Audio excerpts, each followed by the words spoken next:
Peter is the president and CEO of Euro-Pacific Capital and host of the Peter Schiff Show. We started our conversation by talking about shrinking employment in the U.S. as it relates to the recent rioting that we've seen in Baltimore. The city has been in decline since its heyday in the 1950s, and we now live in a globalized society, so it's inevitable that this would happen to previously industrial powerhouse cities in the U.S. So I first asked Peter, what should be done about it? Take a look at what he had to say. Well, first of all, nothing is inevitable. I mean, we've always had a global economy. The problem is that we used to have a free economy, and when we were free, we could outcompete everybody. But what changed in America was the loss of economic freedom. It's because of all the government regulations and taxes and subsidies, and because of the central bankers, that the economy is so screwed up. We have prevented the economic growth that would have ordinarily taken place, and as a result, you have this big loss of gainful employment. The middle class keeps getting squeezed because of this centrally planned, micromanaged, socialist society that we have unfortunately become over the years, and that is the root source of our problems.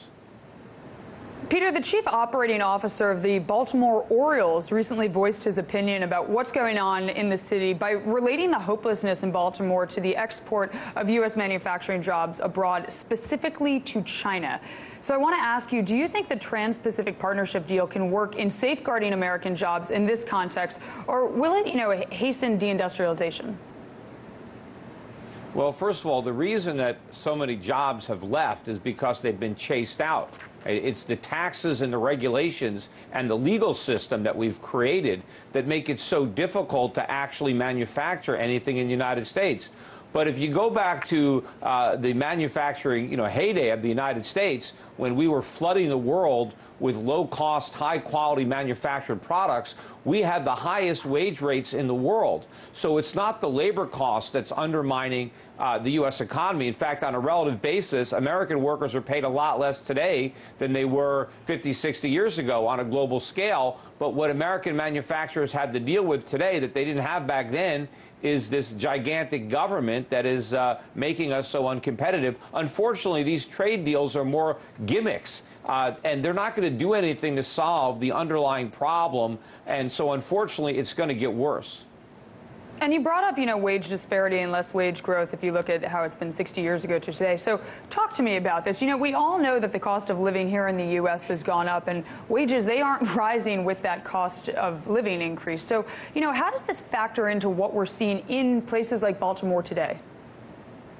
Well, because, first of all, the jobs that Americans are able to get now don't pay very much because all the high-quality jobs have been legislated and taxed out of existence. So people have to settle for menial service sector jobs. Even people that have college degrees and advanced degrees can't really get good jobs. And yes, the Fed likes to deny it, but the cost of living is rising and people's standard of living is falling. And there is a lot of frustration, certainly in the inner cities. And what I'm afraid of is you have a lot of people now who feel that the government owes them something. At one point we were a nation of rugged individuals and we weren't expecting to be taken care of by the state. But you have a lot of people now that have been raised on welfare and their parents were on welfare, and they feel entitled to something, and they feel that if they're not getting what they want, that somebody else is to blame. And I think it really is a potential powder keg, because I think when we get a currency crisis, when the dollar finally crashes and prices run out of control, and maybe we have price controls and shortages,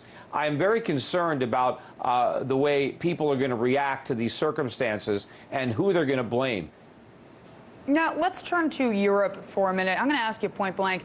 Peter, is Greece going to leave the EU? What do you think?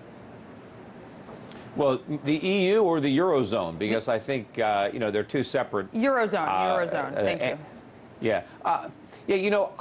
I don't know for sure whether they're going to abandon the euro. It seems to me that if they did, they would no longer have a scapegoat, because if they brought back the drachma, that's not going to solve their problems. And if the economy implodes and there's runaway inflation, they won't be able to blame it on Brussels. The Greeks were going to have to blame it on their own politicians. And ultimately, the austerity is going to have to come from internal pressures rather than external. But, there is no quick fix that involves big government. I wish wish the Greeks really understood, like Americans, the source of their problem is too much government. What Greece needs to be is the Hong Kong of Europe. They need less government and more free markets, not what they're proposing, which is bigger governments and more government workers and higher pay and bigger pensions and something for nothing. That is the wrong direction. But unfortunately, these Greek politicians want to get elected, and so they want to tell the public what they want to hear, not what they have to hear. Now, cheap rides aren't the only thing Uber is offering now. Today, it made the announcement that it's ready to satisfy your cravings.